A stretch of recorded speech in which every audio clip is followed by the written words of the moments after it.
Hey, this is Mira Beck, the founder of Overnight Success Publishing and host of Overnight Success TV, coming to you with another awesome episode of our show. And today I have in the studio actually two guests for the first time ever. We normally do just one-on-one, but for our special topic today, I thought it was going to be awesome to have both of you.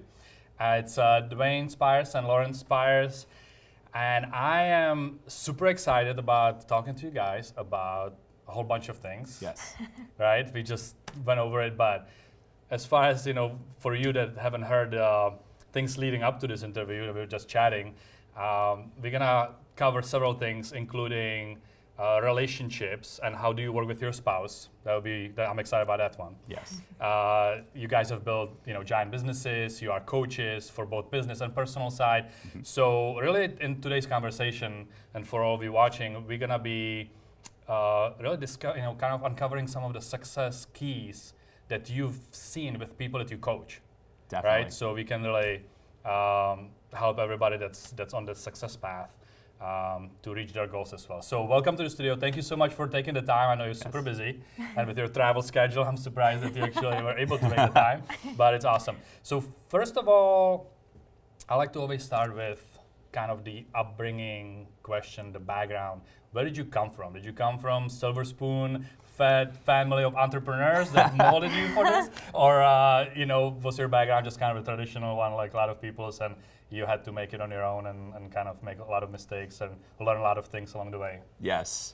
Wow, I wish that I grew up with a silver spoon. That would have made things really, really easy. So I guess I'll go first, if that's okay? Sure. Awesome. So my name is Duane, and I grew up here in the Tampa Bay area. I was originally born in Ohio. Both of my parents were blue-collar type people, awesome hard workers. Yeah. That's one thing that I remember about my dad and my mom. So my dad was an electrician, my mom was a preschool teacher, and my dad was the type of guy who literally was working like 80 hours or more per week.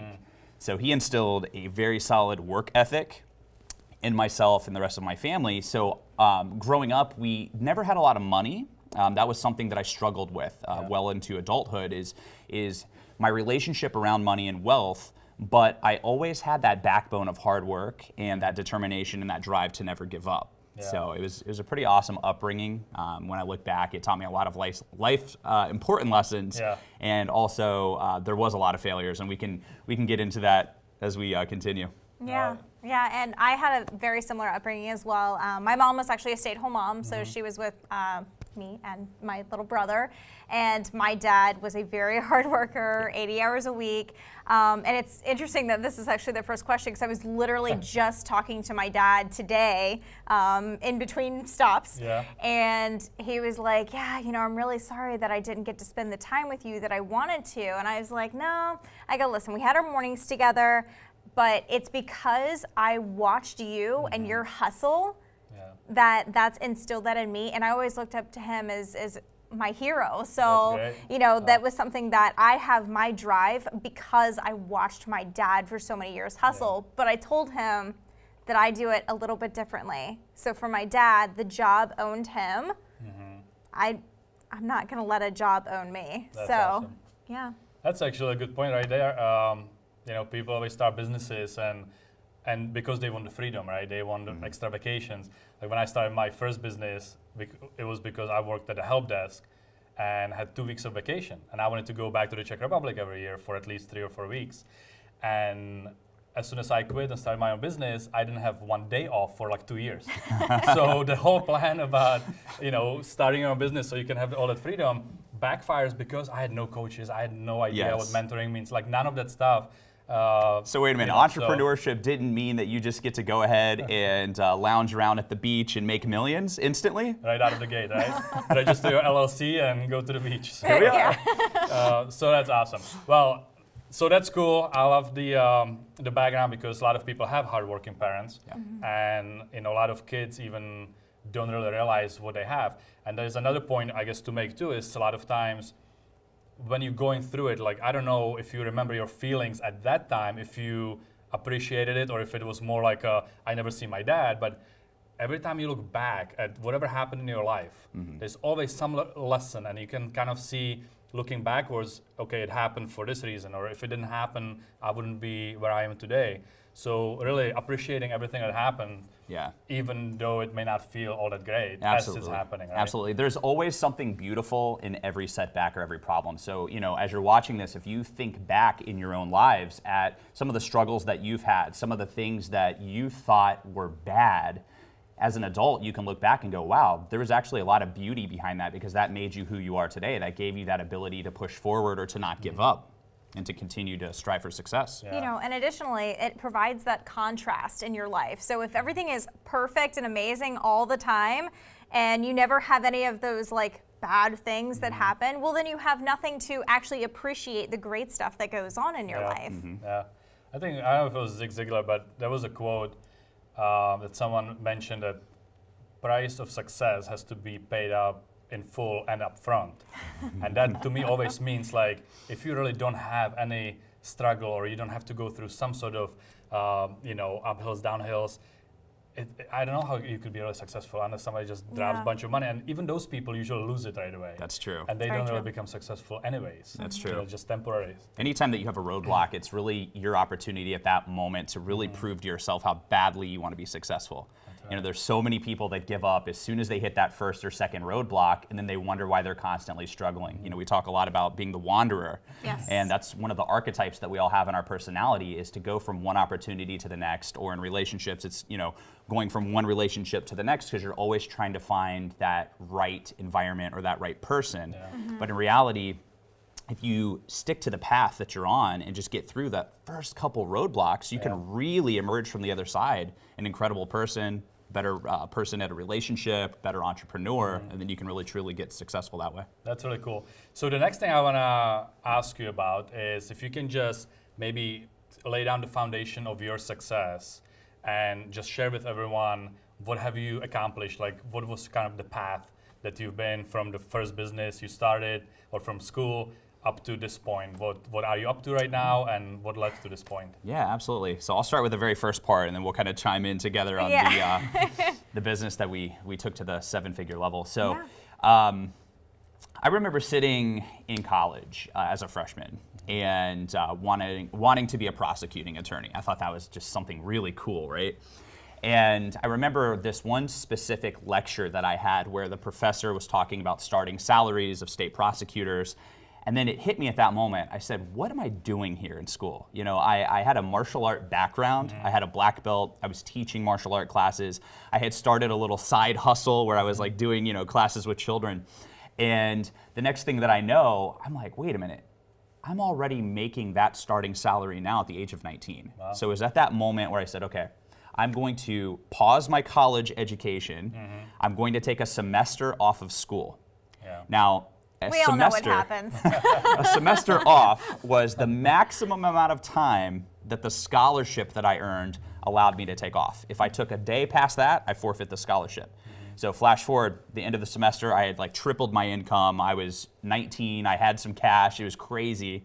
And I had never experienced that type of money growing up. So I decided that college wasn't for me. And not too shortly after that, we ended up meeting, but if you want to tell your story.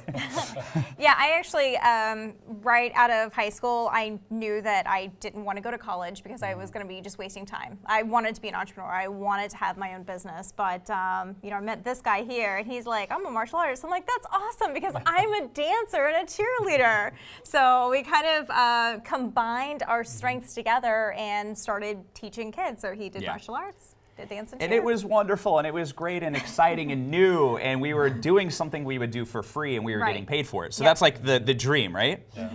And then all of a sudden it was like, knock, knock, who's there? The recession.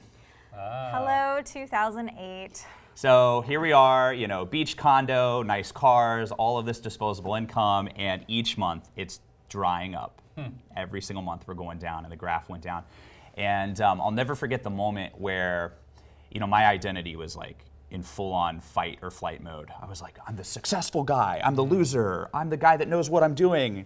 I have no idea what I'm doing. Like it was this constant battle. Yeah. And what was great about our relationship is that Lauren and I stuck by each other's side.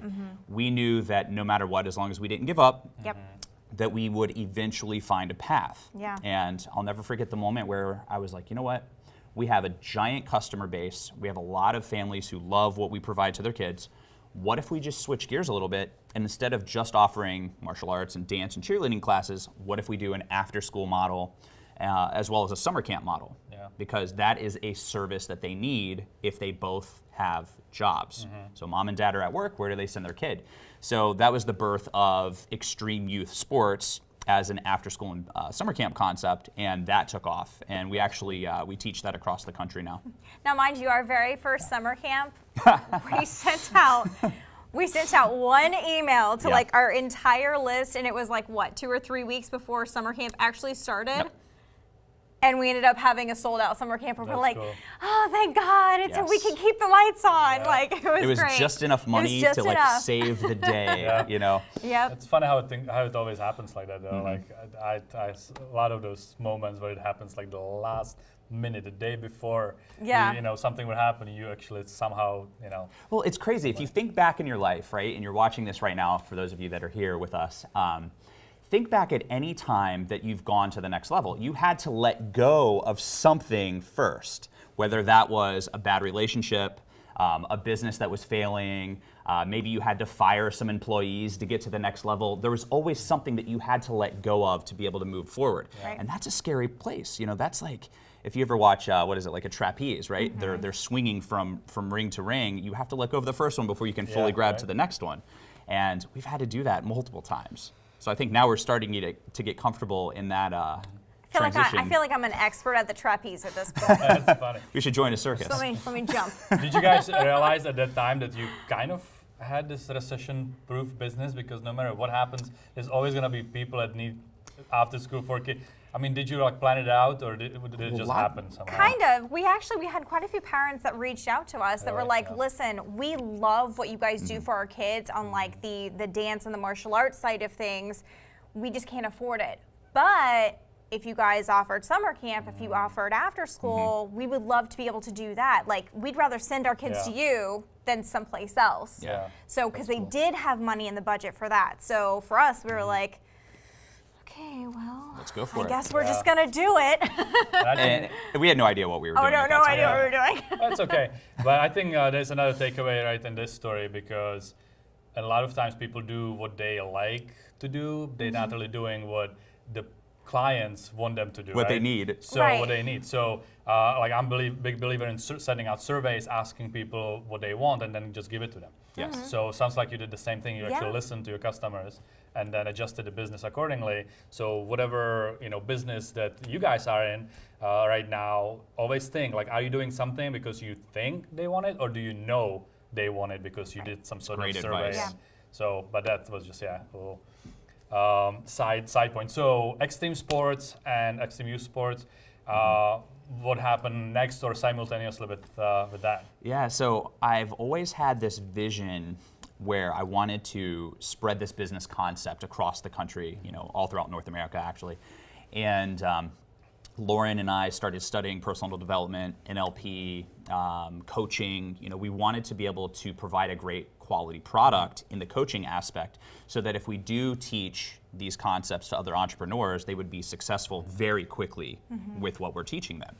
So we launched a company about 3.5 years ago that went full out across the country. I mean, we work with a couple hundred entrepreneurs right now, teaching them these business systems, and it's been an incredible, amazing opportunity. I mean, the success stories are endless at this point. That's really cool. Yeah. What I know you have something else going on, so tell me about what else you're doing. Yeah. With there's this whole Amazon business. I don't know if that's more like passive income It is. type thing or whatever, but just not having all your eggs in the same in one basket, right? That was kind of something you guys have realized at some point and started diversifying a little bit. Absolutely. Yep. Yeah, so we have a really awesome Amazon business as well. What's great about the Amazon company is that it is truly passive. We have a couple people that help us out a few hours a week, and the money's coming in. We sell a large variety of products. I'm not going to let the secrets out right now of what we sell. A large variety of products. But what's random. interesting is the model that we followed is, we find a winning product, and then we figure out how we can either replicate it or how we can actually get a really good discount and then sell that product ourselves. So it's done very well. That's really cool business model. Yeah. And then, of course, there was recently some new changes, and you guys, what are you doing now? You closed down or sold out some of the businesses or whatever? Yeah, so focused again? We're switching over now to 100% in the coaching space and the personal development space. Correct. We've noticed a very amazing pattern that's been happening with all of our business clients. So to get the strongest, most beneficial breakthroughs, we've had to dive into their personal lives. Because what we've found and discovered is that every single entrepreneur, everyone who's struggling with anything in their life, it's not that their business is struggling because they need to learn marketing strategies or they need to perfect their sales techniques. There's something internal. There's something with them as a person that needs to be brought to their awareness. And we found that our most impactful breakthroughs have happened when we dive deep with those clients. Yeah. And we actually just did this the other day with one of our VIP clients as well. Yeah, it's really true because you have these business owners, like Duane just said, that are like, I'm so stuck. I can't figure out how to do this. And we're like, no, you know how to do that. And they think it's the marketing. They think it's the sales. But there's a reason why you're actually just not doing it. So let's figure out what that reason is. Why do you keep creating these problems for yourself? They're truly limiting themselves based off of something that might have happened to them when they were like 5 years old. Yeah. And so when we've found that we can truly break it down and get to that core root, that real issue, that underlying issue of something that might be a mom issue or a dad issue, or maybe their older brother picked on them or something, like something silly, and you really get down to it, they go, oh. I mean, you can physically see them change. They physically look different after they have this breakthrough. Yeah. We've discovered that there's 5 archetypes. It's almost like having a multiple personality disorder, but in a good way. And where a lot of people get caught is when they're really struggling in life, right? Like if you've ever struggled in life, if you've had a relationship that's not working out, or you're struggling in business and you keep feeling like you're fighting, but nothing is moving forward, what you're doing is you're being the warrior, you're being the fighter. Okay, and that's great. Battling through your roadblocks, not giving up, having perseverance is important, and that does get you to the next level. But what happens when you fight too long? You get burnt out. It's like when you go to the gym and you just keep working out, eventually your muscles are going to give out and you're going to walk out of the gym like, ugh. You just can't do anything anymore. And it's the same thing that happens when you are in that warrior state, is that every bit of you gets completely burnt out. And you feel that your survival is based on struggle, it's based on fighting. And that's where a lot of people today are actually stuck right now. They're in this fighter mentality. They feel like they're this warrior. So what happens when you're there for too long is you get burnt out, and then you drop down to the very, very bottom, which we call the orphan stage.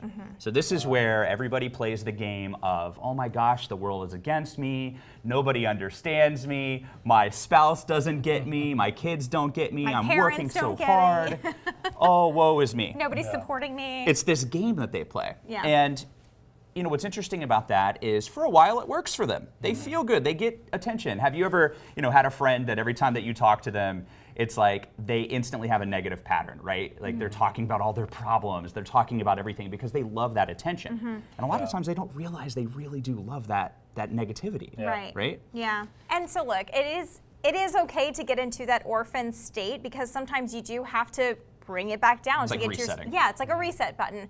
But the problem comes into play is when people stay in that orphan state for too long, they start losing respect from people. People stop taking them seriously on anything. So they really have to move it up into that next phase, which is going to be the wanderer. So you're searching around, you're searching for that next big idea, you're searching for a new relationship, you're searching for a new job, and it's a great place to be because you're having new beginnings. You're taking action, right? It's that first step in this long journey of success. But what happens is eventually the wanderer finds something they get excited about. Maybe it's a new relationship, maybe it's a new business or a new job or career, and then they start becoming the warrior again. They start battling through, they push it, they crush it, they're hitting sales records. And then eventually the cycle repeats itself over and over. Get burnt out again. So I would say the majority of the clients that we've ever had get stuck in this type of cycle. And people in general right now that are watching this, for all of you that are out there, I want you to really look back into your life and try to identify what those 3 stages: warrior, orphan, wanderer, and it keeps repeating. So then the magic question is, okay, how do we get past that? That's right. Yeah. How do we get out of it? How do we break that pattern? How do we get out of that cycle? Well, first off, you have to move forward, and that next direction is what we call the altruist. It's a person who has strong belief, strong faith, and most importantly, they're there to help others. They have to have this big vision that something better is still out there. They almost have to let go. It's kind of like I mentioned a moment ago. You have to let go of that handle or that ring that you're holding on to, and then move forward to the next one. And what's interesting about that is you get people who do very well at that stage, but then what happens to the people who get stuck on that stage? Who do they become? They're going to drop back down again. Yeah. You can't be the person that's like, I'm going to pray for everything and not take Yeah. any action, or Yeah. faith alone is going to get me to the next level. It never works that way. Yeah, look, pray if it's up to God, but you got to work if it's up to you. That's right. Yeah, so action's going to get you there. So the ultimate goal is to elevate yourself to the top, right? And the top is what we consider like the level of being a wizard. It's that person that they have the momentum going for them. They have the team, right? You have the support of your spouse and your family. Everything is going right. Everything seems effortless. You have limitless potential at that moment. It's because you're not trying to fight the fight. You're not trying to be the orphan that's saying, everyone look at me. You're not wandering from opportunity to opportunity. You're there creating the magic. And that's where the power comes from. Yeah, That's a wizard really cool. is essentially like looking over from a bird's eye view and moving the pieces to make everything work. Staying organized, being strategic with your decisions, Yeah. and most importantly, allowing people to help you create success. Delegating to a team, building a team, replacing yourself. You know, especially in business, you can't go all the way to the top by yourself. It's impossible. Yeah, for sure. So I love that. So that's your new thing that you're gonna be introducing and Oh, that's one of actually tons of new rolling stuff. out. Yeah, that's really cool. So if somebody really connects with this and wanna get more information or find more information about your future coaching programs and stuff like that, where can they go and find more information? Yeah, the easiest way, you know, we have our websites, duanespires.com, laurenspires.com. We're going to have a lot of our calendar of events listed there, ways to get involved. Yeah, so that's definitely cool. check that So out. we'll definitely pop the link somewhere below the video, so you guys can go check it out. And now let me just ask you the big question. Yeah. That everybody wants to know about and hear, and it's actually really for me mainly. So how do you work as a couple in the business? Because I've been through it. I have not cracked the code yet on this. And I know a lot of people try to do it because they feel it's great, we're gonna spend all this time together and all that. But then you start butting heads and there's respect stuff and there's a lot of different things that I think prevent from people to succeeding and working as a couple. Yeah. So why don't you share with us kind of That's a how great you guys question. made it Okay, work, and so- was it always like that? Okay, so here's the thing is you kind of touched on one of the things, and that is you're butting heads with each other. The cause for butting heads with each other is because you have essentially not established your roles within that business. Gotcha. You can't micromanage each other. If this is your department and this is your wife's department, let her have the say in Yeah. her department, and she needs to let you have the say in your department. Now, of course, you want to work together and Yeah. make sure that everything in the vision is still on the same page.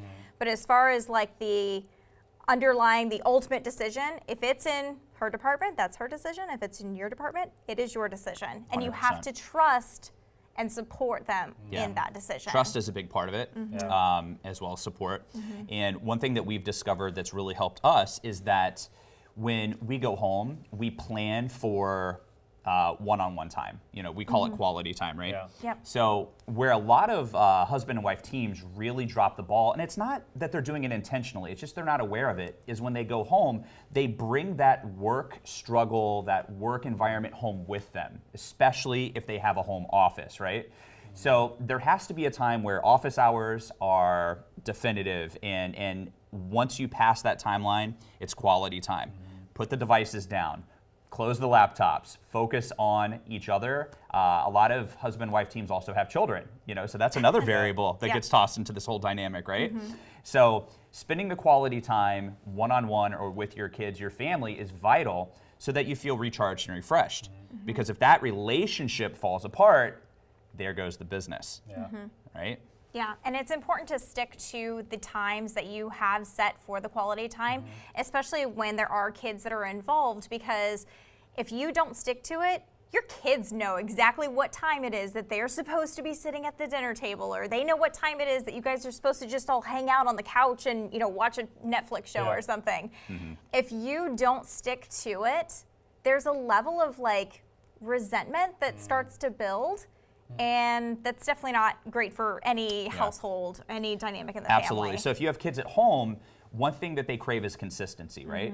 So by being able, for example, to have dinner planned within a certain approximate time each night and being able to sit down at the table together, that is a level of consistency that even though the kids might not act like they're so excited to eat with you every night, they truly are. And it really aids in their personal development. So it's a great thing to do. I invite you guys to definitely consider doing that at home. That's really cool. How about some sort of communication? I've experienced myself where it's kind of like, you know, you treat other people with more respect or, you know, in different tone of voice, but then you have the spouse and you think you can get away with a lot of different things. Is there any advice in that department? Okay, so here's the thing. You have a business and the job needs to get done. That's the bottom line. And once you guys have both established that like the ultimate goal is get the job done. There's been times where people will hear us communicate and they go, what just happened? And then we're like, all right, cool. All right, well, let's go get a glass of wine. And they're like, were you guys just arguing? And we're like, no, we weren't arguing. It was very direct communication. We don't add any stories on it. I never think that he's mad at me. He never thinks that I'm mad at him. There's no blame. There's no blame in any way. It's we have the same end goal, and we both know what that end goal is. And we're both on the same page about the concept of failure. Yes. So let's say that if I'm in charge of a particular task or a project, right, and I make a mistake, she's not going to be over my shoulder yelling at me, blaming me for that failure. We look at failure as an opportunity to learn, to move forward, and to move forward at a faster pace because now we're more educated. We have more wisdom in that realm. So having a good relationship about failure and being on the same page where it's okay to make mistakes, right? It's a good thing to make mistakes. In fact, with a lot of the people that we coach, we want them to make as many mistakes as they possibly can, as fast as possible, because once they get that out of the way, what's left? Success. Yeah, and you do Moving also forward. have to let your spouse make those mistakes. Even if you see that you're like, hey, well, maybe you should do it this way. Look, offer up your advice, cool, but at the end of the day, that's okay. And even if you look, there's been times where like he knows that I'm about to just totally jack something up, but he will still give me the space to allow me to fail so that I can learn. And I do the same thing with him, you know, so, and we have that respect, but he's never gonna come at me and go, I told you you should have done it this way. No. So that just doesn't happen in our household. There's something that's really interesting, and this works with any type of relationship, whether it's a spousal relationship, relationship with your kids, relationship with business partners. This is really, really powerful. So everybody either stays neutral, or they grow, or they digress. And what we've seen is that husband and wife teams, a lot of times one spouse will grow very quickly, where the other one just kind of grows a little bit. But either way, the space between them is growing. Or let's say that one spouse is staying neutral and the other one's digressing. There's still a large gap. So one of the best things that we recommend that you could possibly do with any relationship is try to grow together. So you're both going on that same trajectory, studying personal development, going to seminars, increasing your education. That's one thing that Lauren and I really love to do is we will travel together. We'll go to the same events. We'll try to get the same certifications. We do diversify as well, but regardless of what we're studying or how we're trying to improve, we're still going up together. And that keeps us on the same page. We see a lot of people where you'll have one spouse that'll go to the next level and then they'll almost have resentment because the other spouse didn't, right? And that's not fair, but they don't realize they're doing it. And all that they see are just problems in the relationship. But in reality, it's just they're kind of growing apart. So. And I've seen that before too, where you're describing something that is a really common phenomenon because it's either the person that's growing or staying, like you were saying. They have these goals, and maybe that's someone that's fired up about something new and whatever. And if the spouse is not on board, then yeah, they can go like this, and then it's a lot of this one is bringing the other one down. Yes. And is doing whatever they can. So the negativity and all that stuff. So, instead of, I think I heard that somewhere, one of my clients, I think, mentioned it, something in a relationship. They want somebody to climb the mountain with them and not standing down and constantly shouting, when are you going to be coming back? It's kind of like one of those things where you need that support. And it's really hard. Yeah. And I think I experienced it once before where when the gap gets big enough, it's like it's a relationship killer. It makes you really. question what you're even doing with that person. Correct. Yeah. And again, this is business, this is spousal. I mean, it works in any relationship for sure. Yeah, and look, and again, in a household that may have children, like when I was pregnant, I wasn't traveling like he, like he was able to. But as soon as he would get home, or he would, be at the end of the event in his hotel room and debrief with me at the end of the day and let me know of all the things that he's learning and that he's going to be bringing home. And then as soon as, of course, he would come home from the trip, not only would he talk to me about it, but we have an older daughter. We'd be like, hey, come on and join in on this conversation. So that now it's not just us that are communicating effectively. Now we've got our kids involved in it as well. We use it as a teaching opportunity to learn together. Yeah. Yeah, that's really cool. So awesome. That's pretty, like, I can't even get over how great of an advice this is. So the next thing I want to talk to you about is some learning experiences and maybe some commonalities between the people that you are coaching. Yes. So like switching from the relationship to a business. If somebody's starting their business or they're growing it and they're stuck at some point or whatever, is there maybe few keys to success that you've identified with people that are the commonalities that maybe if they actually have a mentor or have somebody to tell them that thing, they can fast track their success? Definitely. So in any skill in life, you can get better, right? There's always levels of every skill. So a lot of people, when they start businesses, they think that they're going to figure everything out on their own, which a lot do. That's the school of hard knocks, right? That's like just learning on your own and doing that. But one way to really propel yourself to get to that next level in the game of success is to have a mentor. It's to have a coach. It's to have a peer group of successful people that can help you get to that next level. Because a lot of times it's not just the strategies that you have to learn. Yes, if you become a better marketer, can you make more money? Of course. If you become better at sales, you can also make more money. But there's so much of the mental side of entrepreneurship that by having those positive influences in your life, you learn how to think like them. You learn how to model their behavior, right? So, think about this. The average person that doesn't have that peer group, where do they model their behavior from? It's their parents. Did they have successful parents? Did they have parents that struggled? Did they have parents that had a good relationship? Did they have good communication skills? The self-help scene, the personal development scene hasn't been around for 100 years.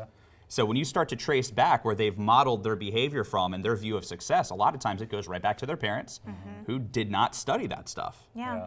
And the benefit of having a coach and somebody who is a mentor is because they can truly look from an overhead and go, oh, well, it's that right there. Where it's like when you're involved in it, Way too close. they don't recognize their own patterns. They don't recognize their own behaviors that they keep consistently doing that are holding them back. So when you do have somebody that you bring on that can really take a look at everything and point out those little things, it's like, oh, well, there we go. Exactly. So really having a coach, mentor, some way to constantly self-improve and educate yourself would be definitely one of the keys. And being coachable. Yes. Nothing is more painful for us as a coach when we have a client who means well and they'll ask for advice and then they choose not to take action. And they know that it's the right choice, right? But they don't take action, and then a month will go by and they'll ask the same question. We call those people ass-holes. They're ass-holes. That's the term. And it's frustrating because we want to reach out and really say, look, this is what you need to do, but you can't force somebody to take action. So this is one of the reasons why we're so fascinated about the personal development side. And this is why, as business coaches, we like to dive deep so that when we work with people, we can find out what's truly holding them back. I would love to share an actual example from just the other day. Yeah, sure. So we had a 4-hour coaching session with one of our VIP clients, and he came on board. And we said, hey, what are some of the things that you're struggling with right now? And he goes, well, I'm struggling with my marketing, I'm struggling with my sales, I need to hire better employees and all of this. And we said, okay, great. So we're taking notes. And then all of a sudden it shifts gears a little bit and he starts talking about his problems at home, how he's working through a divorce where he feels like he's being pulled in many different directions. So we started diving a little bit deeper. We said, what do you mean by you're feeling like you're pulled in a lot of different directions? And he said, well, the divorce is because I'm spending too much time in my business, but I care about my customers and the families that he serves just as much as he cares about his family. So he has this huge heart. Yeah. As an entrepreneur, he wants to help so many people, but he wasn't aware of the pattern of spreading himself out too thin. So then we said, who was it in your life that was a really hard worker? Who was it in your life growing up that spread themselves out too thin? What do you say? His mom.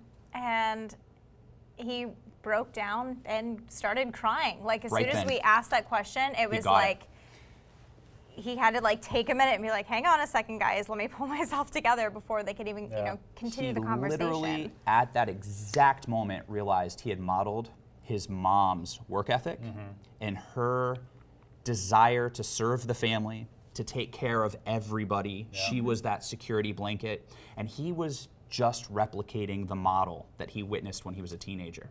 Yeah. And once he got that, he's like, oh my gosh, I'm trying to help so many people, but he's doing it in the wrong way. Yeah. So then we were able to coach him on how to hire a team, how to delegate, how to get through that. But if we would have taken the opposite approach and just said, hey man, you just got to hire some good people, just delegate, just assign roles and do checklists and all the stuff that business people love to hear, he wouldn't have taken aggressive action. He would not have gone to the next level because that was still holding him back, that pattern. Yes, he would have continued doing it himself and continued to be like, I've got to hustle, I got to do this, because he's got to honor his mom by mirroring how he grew up. Yeah. And she had passed away when he was in his 30s. Yeah. So this was also one of the ways that he was keeping her spirit alive. Yeah. He was keeping her memories alive, was by following that behavior pattern. And we've done this hundreds of times. We've had these breakthroughs and these interventions with people, and it always goes back to a pivotal moment in their childhood where something changed for them, and they created something that they modeled. They created a story about how they were going to live their life, and they did it at a young age, but now as an adult, they still follow that same plan.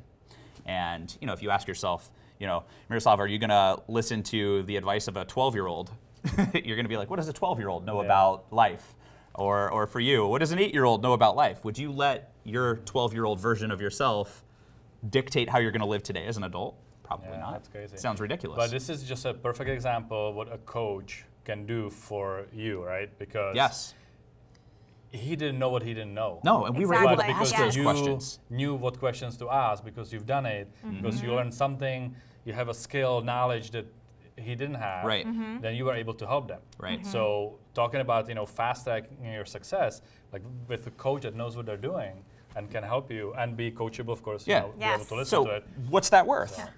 Is there a dollar amount that that's worth? Well, let's say that now he gets through that roadblock and he's able to take massive action and he doubles the size of his business. That could be worth an extra $500,000 a year or more, from that one realization, that one breakthrough. Yeah. And if you're watching this show and you're kind of in the mindset where you would be willing to spend $100,000 on college education, but you're gonna choke if somebody asks for $1,000 a month coaching fee, you may want to think twice about it, because exactly what you said, the return on investment, unless you want to be a doctor or lawyer or somebody but actually have to go to school, the return on investment hiring a coach is a lot of times way higher than just going to school. Absolutely. And getting a certification. It's like the difference between driving across the country with a GPS unit and driving across the country without one. Yeah. The person that has a guide, has a GPS system, is going to make it across the country safely and on time. They're going to reach their goal fast. The person that doesn't have a map, doesn't have a GPS, doesn't have a guide, they're going to struggle the whole way. They might figure it out eventually. They might, Yeah. but it's going to be painful, and they're going to waste a lot of money and time. Yeah, that's crazy. So, but yeah, I don't think we've ever dove into coaching as a subject on this show before. Oh, cool. So, definitely consider having a coach, even if you don't have one right now. Check out these guys. if you have somebody else in your life, like coach can be just about anybody that can look at your business and has some specialized knowledge. Absolutely. Yeah. And just, Tiger Woods, he doesn't have one coach, he got 5 of them. And some coaches are great with mindset, some are great with marketing, some are great with other things. So it's okay to have more than one coach, right? Absolutely. And you guys have obviously more than one coach. Oh, we sure as do. let us know, and I try to change it up every year and get involved with somebody We sure do. more deeply every year, because you just need to hone your skills in all these different areas. Yeah, absolutely. And you bring up a good point, because if you look at, for example, top Olympic athletes, these are the elite athletes in the whole world. They have coaches. You look at people who own multi-billion-dollar corporations. They have coaches. They have mentors. They have boards. Advisory boards, right? Yeah. So everybody needs that additional perspective. That person that cares about them, that can identify those blind spots and help you become more successful at a faster pace. That's really cool. So besides coaching, anything else that's becoming maybe a problem for a lot of people, or is kind of a common denominator? Because a lot of it was mindset related, right? Absolutely. And that's maybe another good point that we should maybe spell out for people, because a lot of time it's not just the strategies and stuff. A lot of times it's just the mindset to make the decision that you want to do something. Just like with the overnight success TV and overnight success brand, yeah, it's a kind of a cliche on one side, but in our definition, on the definition that I really saw in this, is the moment you decide you want to be successful. To me, that's the overnight success. Yes. Now, Yes. taking the steps and taking some time to make millions of dollars and doing whatever else you want to do to achieve your goals, that's just the road, the path to achieving your goals and stuff. But they talk about a 1% club based on finances, right? Typically saying you're part of the 1% club. I really believe that there's only 1% of people that will ever decide to be successful. Like, to me, that's another definition of the 1% club, is people that actually make the decision. And once you make the decision, you get the proper education, coaching, whatever you need to actually take you there. To me, that really is the definition of overnight success. Definitely. And that's why I'm so passionate about interviewing people and trying to figure out what drives people, and what's happening is because of that. Like, you don't have to have millions out of the gate overnight, unless you win the lottery. And most people, most of those people blow it anyway, and are poor within a year afterwards. So that's true. I'll take that. But so anything else that kind of comes out or stands out that you would want to share with people? Yeah, for sure. The people that we work with the most that are really crushing it in life, it comes down to taking action. Yeah, absolutely. It's think of like a diet. People that or people that want to lose weight, and they're like, how do I lose weight? How do I lose weight? How do I lose weight? And you're like, okay, eat right and exercise. So how do I lose weight? How do I lose weight? You eat right and you exercise. But until, like you said, until they make that deciding factor, they're going to stay exactly the same. So by having, even just hiring a coach, you still have to take the action on top of it. Knowledge is not power. Yeah. Taking action is power. Yeah, knowledge is not power. Taking strategic action every day, not just day to day, but really isolate. When you look at your daily schedule, right? You want to break things down hour by hour, minute by minute. What are you literally doing every single day? Yeah. Because success can appear like it happened overnight, but what a lot of people don't actually see are the struggles. They don't see the minute by minute activities, the decisions that you make at that micro level, right? So what happens is over weeks and months and years, it adds up cumulatively to produce this massive amount of success. If somebody walks up and sees us driving a nice car or living in a nice place, it's like, oh wow, they're lucky, or good for them. But they didn't see when we were struggling. They didn't see when we were losing hundreds of thousands of dollars, because that stuff's not glamorous, right? So having the faith to believe that every minute by minute decision will get you to the next level is really important, because a lot of people, they just try to write these big audacious goals and they just never accomplish them. I would rather see you write little tiny goals and make small accomplishments every single day, so that you create that pattern of accomplishment, that you really reward yourself on a regular basis with feeling like you're succeeding, instead of just waiting to the ultimate goal. Yeah, and I like when you're saying the small things, small actions, because I think Dan Kennedy coined the term "small hinges open big doors." Yes. And really, you launch a rocket and you go off by tiny little degree, but at the end, it's just, you know, the diversion is so big. Yep. So let's talk about goal setting. Or, you know, Absolutely. the question I usually ask people is, what is your day like? And also, you know, do you plan it like the day before, or how do you plan, and how do you actually execute your plan during the actual day? Yeah, we sit down and we plan out our weeks every Sunday. Okay. So we'll actually sit down together and go, okay, we need to accomplish X, Y, and Z. We of course have our monthly goals, we have our yearly goals, we have our 10-year goals. But it's interesting too, because there is definitely a mindset that is behind it, is that every single little action goes towards it. So again, like using the concept of like somebody who needs to lose weight, you know, they're gonna go, oh, well, one little piece of cake won't hurt. But the problem is that now your mindset is shifting, or you are trying to give yourself a reason to, because it's just a little tiny bit. Well, it's not though, because if you are somebody who truly believes that you are a fit and healthy person, you're not even gonna consider that. Right. Yeah. So I think that for us, we really do sit down and make sure that we are in alignment with not only our weekly goals and our monthly goals, but also our yearly and our 10-year goals to make sure that we're on track for all of that. Yeah, and there's categories. So a lot of times people get caught up in the habit of just simply creating business goals. Right, Or financial they'll goals. just create how much money I want to make, right? It comes down to a variety. So yes, you want your financial goals, your business goals, right?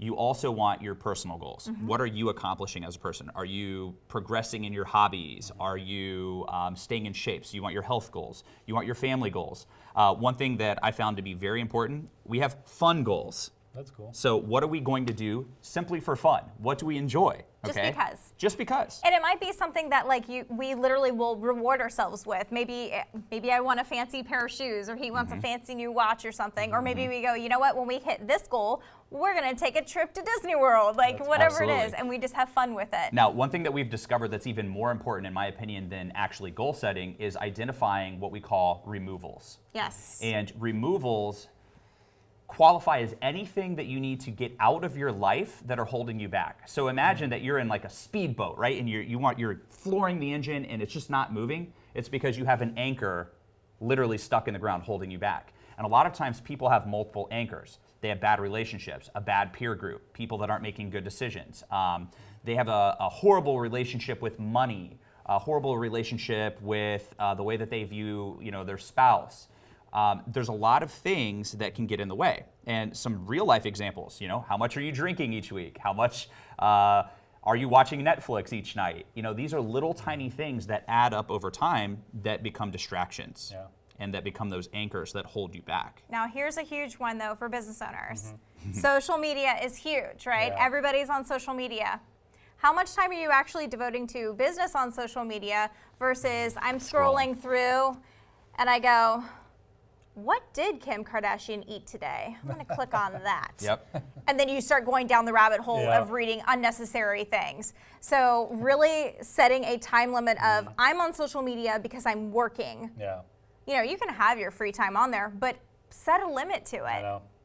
Yeah, and we kind of tend to now kind of look at the kids being stuck to phones, and I know a lot of adults are too, but I love actually the way you said it, because I never thought of that. You know, even like setting a timer or something, because when you start scrolling, it's crazy, and then you get sucked into a video or sucked into whatever. Yeah, and we all have our guilty pleasures, right? Mine, I like to watch funny cat videos. It's my thing. And I just start going down, and I'm like, oh, now dog videos. Funny. That's fun too. That's fun. Yeah. And since we talk about social media and Facebook, probably want to be careful about getting stuck with watching the 2-minute flashy success video of somebody that really, you know, behind the scenes is, you know, one payment from losing that, you know, flashy car and the mansion and all that stuff. And, you know, just like you were saying it before, there's sometimes years of struggle leading up to the night where you become successful overnight. And but there's also a lot of people that simply are just gonna, you know, fake it and try to sell you something, coaching, let's say, you know, buying a coaching from a coach that's not successful, buying, you know, I don't know, accounting advice from accountant that's broke, Right. getting health advice from someone who is sick and unhealthy, Yeah.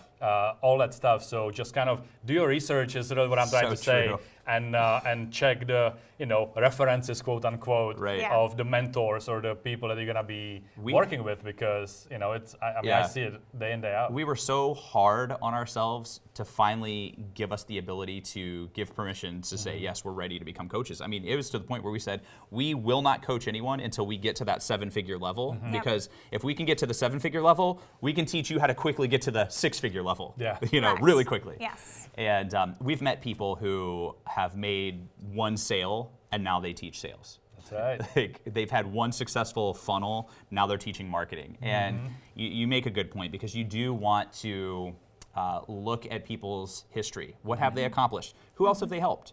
I don't really care as much to say, look what we've done. I love to say, look what our clients have done. Look at the people when we speak. Look what the audience has accomplished, because that's real life. Yeah, and I will challenge everyone watching this to go check out your guys' Thank you. personal profiles on your business page, because I see it all the time where you are featuring your clients and look what this guy did or that girl did and that studio and whatever. And I see it all the time in my feed alone. So I think that's a great point, really. Put the spotlight on your client's success versus yours. So that's pretty awesome. So I have a couple of rapid fire questions for you, so we can wrap it up. I know you have to run. So share with me, what is your big why? Why do you wake up in the morning and actually, every time I see you, you're so energized and full of this. So what drives you in the morning, when you get up, and in your life, really, what's your big why? My big why for me, my kids. I love this man. And it's funny, actually, just the other morning, I told him, I was like, you don't know it, because I wake up way earlier than he does.